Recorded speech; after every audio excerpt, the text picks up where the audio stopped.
Sneezing is an involuntary expiration of air to rid the nasal passages of foreign material.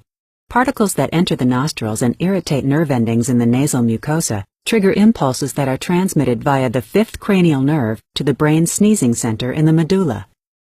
This sets off a respiratory response. Rapid inspiration fills the lungs, the epiglottis and vocal cords close, and the muscles of exhalation in the chest and abdomen tighten in a spasmodic contraction. These events create a buildup of pressure in the lungs. When a sufficiently high level of pressure is attained, the vocal cords relax, the epiglottis opens, and an expulsion of air rushes through the nose and mouth. The force of the sneeze propels the irritants out of the